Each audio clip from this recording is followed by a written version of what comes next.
जय श्री कृष्ण भक्तों, श्रीमद् भागवत महापुराण के चतुर्थ स्कंद के 25वें अध्याय से पुरंजन उपाख्यान का आरंभ हुआ। 4 अध्यायों में इसका प्रसंग चला। इन 4 अध्यायों में नारद जी के द्वारा बताई हुई जो गूढ़ बातें हैं वो प्राचीन बरही को समझ में नहीं आई। इसलिए इस 29वें अध्याय में प्राचीन बरही ने नारद जी से कहा, भगवान, मेरी समझ में आपके वचनों का अभिप्राय ठीक ठीक आ नहीं रहा है। विवेकी पुरुष ही इनका तात्पर्य समझ सकते हैं और हम कर्म मोहित जीव भला इसे कैसे समझ सकते हैं।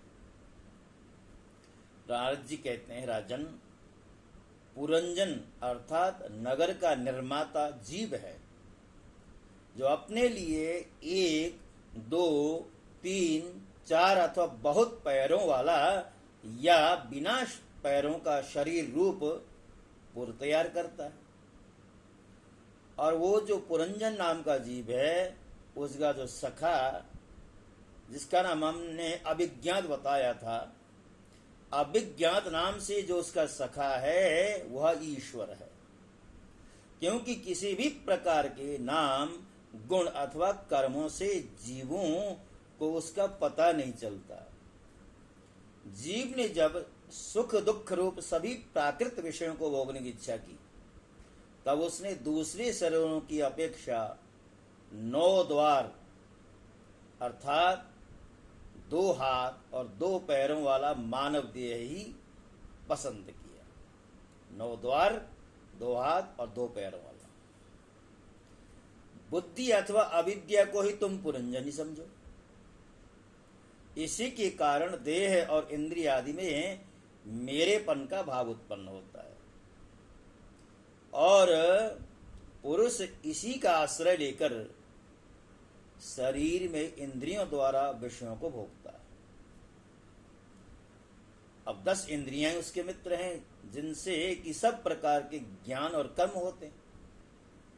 इंद्रियों की जो वृत्तियां हैं उसकी सखियां और प्राण, अपान, व्यान, उदान समान रूप 5 वृत्तियों वाला प्राण वायु ही नगर की रक्षा करने वाला 5 फण का सर्प है।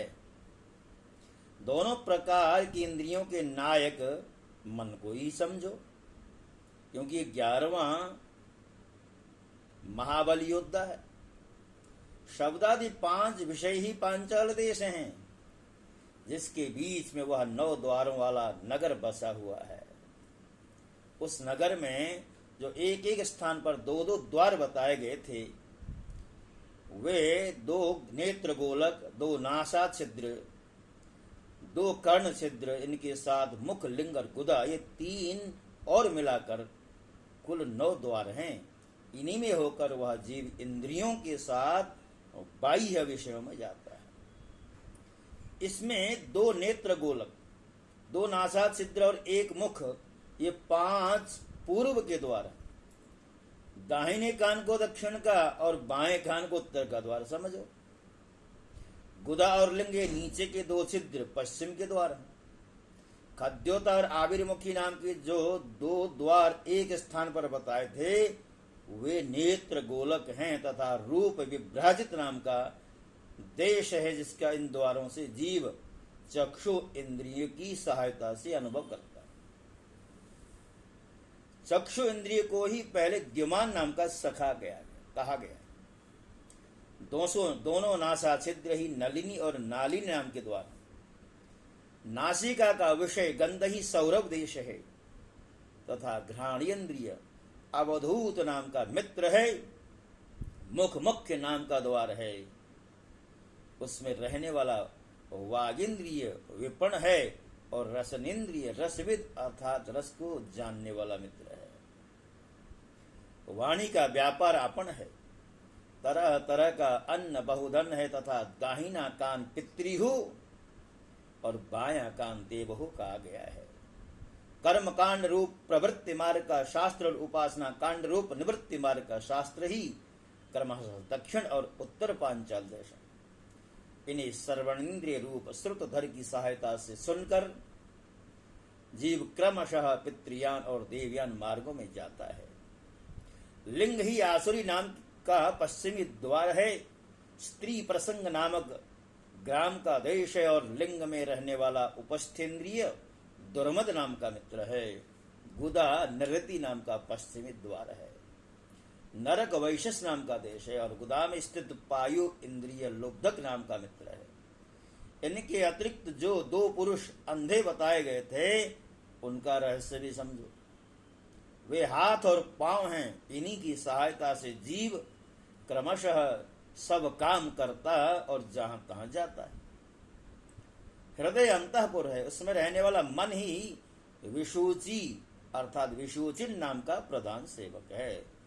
जीव उस मन के सत्वादि गुणों के कारण ही प्रसन्नता, हर्षरूप विकार अथवा मोह को प्राप्त होता है। बुद्धि राजमहिषी पुरंजनी जिस प्रकार स्वप्नावस्था में विकार को प्राप्त होती है और जागृत अवस्था में इंद्रियादि को विकृत करती है, उसके गुणों से लिप्त होकर आत्मा जीव भी उसी रूप में उसकी वृत्तियों का अनुकरण करने को बाध्य होता है। यद्यपि वस्तुतः वह उनका निर्विकार साक्षी मात्र है। शरीर ही रथ है, उसमें ज्ञानेन्द्रिय रूप 5 घोड़े जोते हुए हैं। देखने में संवत्सर रूप काल के समान ही उसका अप्रतिहत वेग है। वास्तव में वह गतिहीन है। पुण्य और पाप ये 2 प्रकार के कर्म है, उसके पहिए हैं। 3 गुण ध्वजा हैं, 5 प्राण डोरियां। मन बागडोर है, बुद्धि सारथी है। हृदय बैठने का स्थान है। सुख दुखादि द्वंद्व जुए हैं। इंद्रियों के 5 विषय उसमें रखे हुए आयुध हैं और त्वचा आदि 7 धातुएं उसके आवरण हैं। 5 कर्मेंद्रियां उसकी 5 प्रकार की गति हैं। इस प्रकार इस रथ पर चढ़कर रथी रूप यह जीव मृग तृष्णा के समान मिथ्या विषयों की ओर दौड़ता है। 11 इंद्रियां उसकी सेना हैं तथा 5 ज्ञानेन्द्रियों के द्वारा उन इंद्रियों के विषयों को अन्याय पूर्वक ग्रहण करना ही उसका शिकार खेल रहा है। जिसके द्वारा काल का ज्ञान होता है वह संवत्सर ही चंडवेग नामक गंधर्वराज है। उसके अधीन जो 360 गंधर्व बताए हैं वे दिन हैं और 360 गंधर्वियां रात्रि हैं। ये बारी बारी से चक्कर लगाते हुए मनुष्य की आयु को हरते रहते हैं। वृद्धावस्था ही साक्षात काल कन्या है। उसे कोई भी पुरुष पसंद नहीं करता। तब मृत्यु रूप यवन राज ने लोक का संहार करने के लिए उसे बहन मानकर स्वीकार कर लिया। आदि मानसिक क्लेश और व्याधि रोग आदि शारीरिक कष्ट ही उस यवन राज के पैदल चलने वाले सैनिक हैं तथा प्राणियों को पीड़ा पहुंचाकर शीघ्र ही मृत्यु के मुख में ले जाने वाला शीत और उष्ण 2 प्रकार का ज्वर ही प्रज्वर नाम का उसका भाई है। इस प्रकार यह देहाभिमानी जीव अज्ञान से आच्छादित होकर अनेक प्रकार के आदि भौतिक आध्यात्मिक आदिदैविक कष्ट भोगता है। वह 100 वर्ष तक मनुष्य शरीर में पड़ा रहता है। वस्तुतः तो वह निर्गुण है, किंतु प्राण इंद्रिय और मन के धर्मों को अपने में आरोपित कर मेरेपन के अभिमान से बंधकर क्षुद्र विषयों का चिंतन करता हुआ तरह तरह के कर्म करता है। यद्यपि यह स्वयं प्रकाश है तथापि जब तक सबके परम गुरु आत्मस्वरूप श्री भगवान के स्वरूप को नहीं जानता तब तक प्रकृति के गुणों में ही बधा रहता। उन गुणों का अभिमानी होने से वह विवश होकर सात्विक राजस और तामस कर्म करता है तथा उनके कर्मों के अनुसार भिन्न भिन्न योनियों में जन्म लेता है।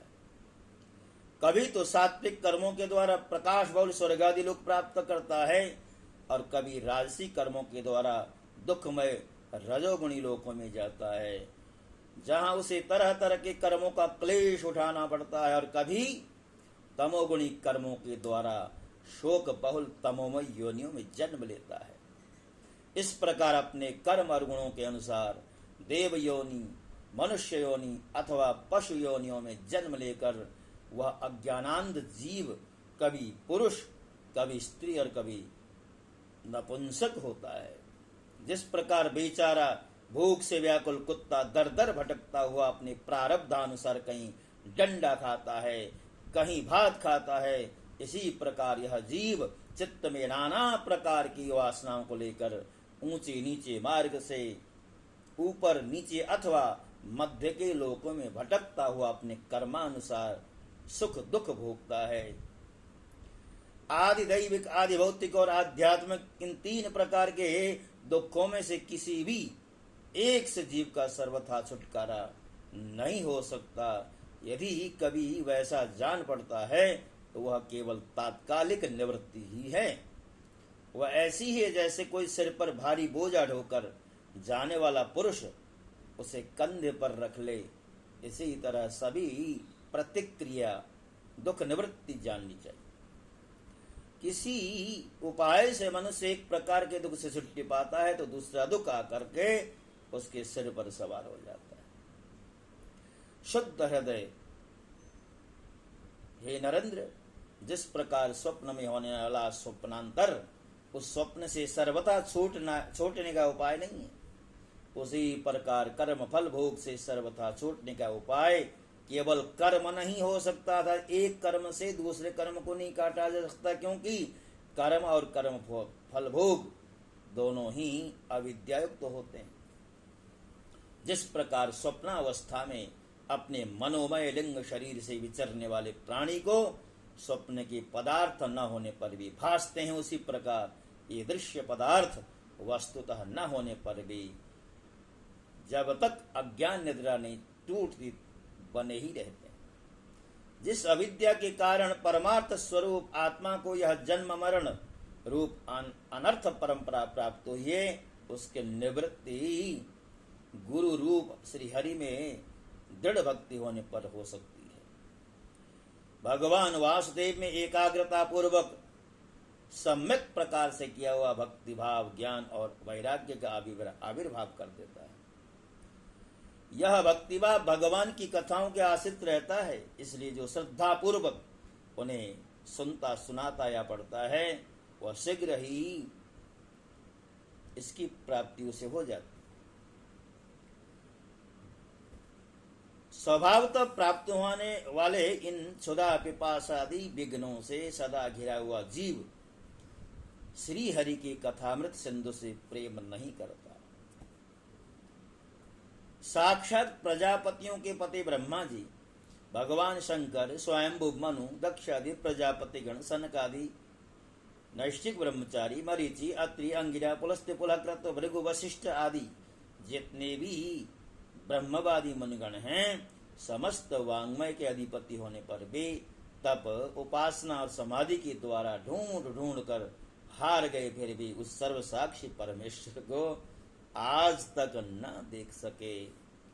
वेद भी अत्यंत विस्तृत हैं, उसका पार पाना सहज बात नहीं है। अनेकों महानुभाव उसकी आलोचना करके मंत्रों में बताए हुए वज्र हस्तत्वादि गुणों से युक्त इंद्रादि देवताओं के रूप में भिन्न भिन्न कर्मों के द्वारा यद्यपि उस परमात्मा का ही यजन करते हैं, तथापि उसके स्वरूप को वे भी नहीं जानते। हृदय में बार बार चिंतन किए जाने पर भगवान जिस समय जिस जीव पर कृपा करते हैं, उसी समय वह लौकिक व्यवहार एवं वैदिक कर्म मार्ग की बद्ध मूल आस्था से मुक्त हो जाता है।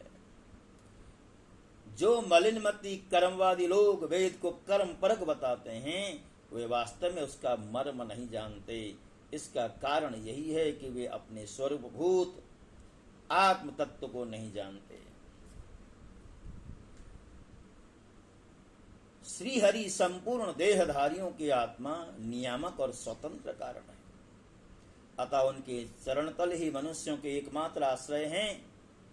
उन्हीं से संसार में सबका कल्याण हो सकता है। जिससे किसी को अणुमात्र भी भय नहीं होता, वही उसका प्रियतम आत्मा है। ऐसा जो पुरुष जानता है वही ज्ञानी है। नारद जी कहते हैं, हे पुरुष श्रेष्ठ, यहाँ तक जो कुछ कहा गया है उससे तुम्हारे प्रश्न का उत्तर हो गया। अब मैं एक भलीभांति निश्चित किया हुआ गुप्त साधन बताता हूं, ध्यान देकर के सुनो। पुष्प वाटिका में अपनी हरिणी के साथ विहार करता हुआ एक हरिण मस्त घूम रहा है। वह दूब आदि छोटे छोटे अंकुरों को चर रहा है। उसके कान भंवरों के मधुर गुंजार में लग रहे हैं। उसके सामने ही दूसरे जीवों को मार कर अपना पेट पालने वाले भेड़िए ताक लगाए खड़े हैं और पीछे से शिकारी व्याध ने बींधने के लिए उस पर बाण छोड़ दिया, परंतु हरिण इतना बेसुध है कि उसे इसका कुछ भी पता नहीं है। एक बार इस हरिण की दशा पर विचार करो। राजन, इस रूपक का आशय सुनो। यह मृत प्राय हरिण तुम ही हो। तुम अपनी दशा पर विचार करो। पुष्पों की तरह ये स्त्रियां केवल देखने में सुंदर हैं। इन स्त्रियों के रहने का घर ही पुष्प वाटिका है। इसमें रहकर तुम पुष्पों के मधु और गंध के समान क्षुद्र सकाम कर्मों के फलरूप जीव और जननेन्द्रिय को प्रिय लगने वाले भोजन तथा स्त्री संग आदि तुच्छ भोगों को ढूंढ रहे हो। स्त्रियों से घिरे रहते हो और अपने मन को तुमने उन्हीं में फंसा रखा है। स्त्री पुत्रों का मधुर भाषण ही भवनों का मधुर गुंजार है। तुम्हारे कान उसी में अत्यंत आसक्त हो रहे हैं। सामने ही भेड़ियों के झुंड के समान काल के अंश दिन और रात तुम्हारी आयु को हर रहे हैं, परंतु तुम उनकी कुछ भी परवाह न कर गृहस्थ के सुखों में मस्त हो रहे हो। तुम्हारे पीछे गुपचुप लगा हुआ शिकारी काल अपने छिपे हुए बाण से तुम्हारे हृदय को दूर से ही बींध डालना चाहता है। इस प्रकार अपने को मृगी की इस स्थिति में देखकर तुम अपने चित्त को हृदय के भीतर निरुद्ध करो और नदी की भांति प्रवाहित होने वाली श्रवणेन्द्रिय की बाह्य वृत्ति को चित्त में स्थापित करो, अंतर्मुखी करो। जहाँ कामी पुरुषों की जड़ता होती रहती, उस गृहस्थाश्रम को छोड़कर परमहंसों के आश्रय श्री हरि को प्रसन्न करो। क्रमशः सभी विषयों से विरत हो जाओ। राजा ने कहा, भगवान, आपने कृपा करके मुझे जो उपदेश दिया उसे मैंने सुना और उस पर विशेष रूप से विचार भी किया। मुझे कर्म का उपदेश देने वाले आचार्य को निश्चय ही इसका ज्ञान नहीं है। यदि ये इस विषय को जानते तो मुझे इसका उपदेश क्यों न करते। मेरे उपाध्यायों ने आत्म तत्व के विषय में मेरे हृदय में जो महान संशय खड़ा कर दिया था, उसे आपने पूरी तरह से उसका उच्छेद कर दिया है। वेदवादियों का कथन जगह जगह सुना जाता है कि पुरुष इस लोक में जिसके द्वारा कर्म करता है, उस स्थूल शरीर को यहाँ छोड़कर परलोक में कर्मों से ही बने हुए दूसरे देह में उनका फल भोगता है। किंतु यह बात कैसे हो सकती है, क्योंकि उन कर्मों का कर्ता स्थूल शरीर तो यही नष्ट हो जाता है। नारद जी कहते हैं, स्थूल शरीर तो लिंग शरीर के अधीन है, अतः कर्मों का उत्तरदायित्व तो उसी पर है जिस मन प्रदान लिंग शरीर की सहायता से मनुष्य कर्म करता है। स्वप्न अवस्था में मनुष्य इस जीवित शरीर का अभिमान तो छोड़ देता है, किंतु इसी के समान अथवा इससे भिन्न प्रकार के पशु पक्षी आदि शरीर में मन में संस्कार रूप से स्थित कर्मों का फल भोगता है। इस मन के द्वारा जीव जिन स्त्री पुत्र आदियों को ये मेरे हैं और देहादि को यह मैं हूं ऐसा कहकर मानता है, उसके किए हुए पाप पुण्यादि रूप कर्मों को भी यह अपने ऊपर लेता है और उनका उसके कारण इसे व्यर्थ ही फिर जन्म लेना पड़ता है। कभी कभी देखा जाता है कि जिस वस्तु का इस शरीर से कभी अनुभव नहीं किया, जैसे न कभी देखा न सुना, उसका स्वप्नावस्था में वह जैसी होती वैसा ही अनुभव हो जाता है। राजन, तुम निश्चय मानो लिंग देह के अभिमानी जीव को उसका अनुभव पूर्व जन्म में हो चुका है, क्योंकि जो वस्तु पहले अनुभव की हुई नहीं होती उसकी मन में वासना भी नहीं होती। तुम्हारा कल्याण हो राजन। मन ही मनुष्य के पूर्व रूपों को तथा भावी शरीर आदि को भी बड़ा बता देता है, और जिनका भावी जन्म होने वाला नहीं होता उन तत्वविद्वाओं की विदेह मुक्ति का पता भी उनके मन से ही लग जाता है। मन के सामने इंद्रियों से अनुभव होने योग्य पदार्थ ही भोग रूप में बार बार आते हैं और भोग समाप्त होने पर चले जाते हैं। ऐसा कोई पदार्थ नहीं होता जिसका इंद्रियों से अनुभव ही न हो सके। साधारणतया तो सब पदार्थों का क्रमशः ही भान होता है, किंतु यदि किसी समय भगवत चिंतन में लगा हुआ मन विशुद्ध सत्व में स्थित हो जाए तो उसे भगवान का संसर्ग होने से एक साथ समस्त विश्व का भी भान हो सकता है। सुसुप्ति, मूर्छा, अत्यंत दुख तथा मृत्यु और तीव्र ज्वर आदि के समय भी इंद्रियों की व्याकुलता के कारण मैं और मेरेपन की स्पष्ट प्रतीति नहीं होती, किंतु उस समय भी उनका अभिमान तो बना ही रहता है। जिस प्रकार अमावस्या की रात्रि में चंद्रमा रहते हुए भी दिखाई नहीं देता, उसी प्रकार युवावस्था में स्पष्ट प्रतीत होने वाला यह एकादश इंद्रिया विशिष्ट लिंग शरीर गर्भावस्था और बाल्यकाल में रहते हुए इंद्रिय को पूर्ण विकास न होने के कारण प्रतीत नहीं होता। जिस प्रकार स्वप्न में किसी वस्तु का अस्तित्व न होने पर भी जागे बिना स्वप्न जनित अनर्थ की निवृत्ति नहीं होती, उसी प्रकार सांसारिक वस्तुएं यद्यपि असत हैं तो भी अविद्यावश जीव उनका चिंतन करता रहता है। इस प्रकार पंच तन्मात्राओं से बना हुआ तथा 16 तत्वों के रूप में विकसित यह त्रिगुणमय संघात ही लिंग शरीर है। यही चेतना शक्ति से युक्त होकर जीव कहा जाता है। इसी के द्वारा भिन्न भिन्न देहों को ग्रहण करता है और त्यागता है तथा उसी से उसे हर्ष, शोक, भय, दुख और सुख आदि का अनुभव होता है। जिस प्रकार जोंक जब तक दूसरे तृण को नहीं पकड़ लेती तब तक पहले को नहीं छोड़ती, उसी प्रकार जीव मरण काल उपस्थित होने पर भी जब तक देहारंभक कर्मों की समाप्ति होने पर दूसरा शरीर प्राप्त नहीं कर लेता तब तक पहले शरीर के अभिमान को नहीं छोड़ता। राजन, यह मन प्रधान लिंग शरीर ही जीव के जन्मादि का कारण है। जीव जब इंद्रिय जनित भोगों का चिंतन करते हुए बार बार उन्हीं के लिए कर्म करता है, तब उन कर्मों के होते रहने से अविद्यावश वह देहादि की कर्मों में मत जाता है। उस कर्म बंधन से छुटकारा पाने के लिए संपूर्ण विश्व को भगवत रूप देखते हुए सब प्रकार श्री हरि का भजन करो। मैत्रेय जी कहते हैं, विदुर जी, नारद जी ने राजा प्राचीन बरही को जीव और ईश्वर के स्वरूप का दर्शन कराया। उनसे विदा लेकर के नारद जी सिद्ध लोक को चले गए। प्राचीन बरही भी प्रजा पालन का भार अपने पुत्रों को सौंप कर तपस्या करने के लिए कपिलाश्रम को चल दिए। वहां उन वीरवर ने समस्त विषयों की आसक्ति छोड़ एकाग्र मन से भक्ति पूर्वक श्री हरि के चरण कमलों का चिंतन करते हुए भगवान का सारूप्य पद प्राप्त किया, अर्थात भगवान का जैसा रूप था वैसा रूप प्राप्त किया और भगवत धाम में चले गए। विदुर जी, देवर्षि नारद जी के परोक्ष रूप से कहे हुए इस आत्मक ज्ञान को जो पुरुष सुनता है या सुनाता है वह शीघ्र ही लिंग देह के बंधन से मुक्त हो जाता है। गृहस्थाश्रमी पुरंजन के रूपक से परोक्ष रूप में कहा हुआ यह अद्भुत आत्मज्ञान मैंने गुरुजी की कृपा से प्राप्त किया था। इसका तात्पर्य समझ लेने से बुद्धियुक्त जीव का देहाभिमान निवृत्त हो जाता है तथा उसका परलोक में जीव किस प्रकार कर्मों का फल भोगता यह संशय भी मिट जाता है।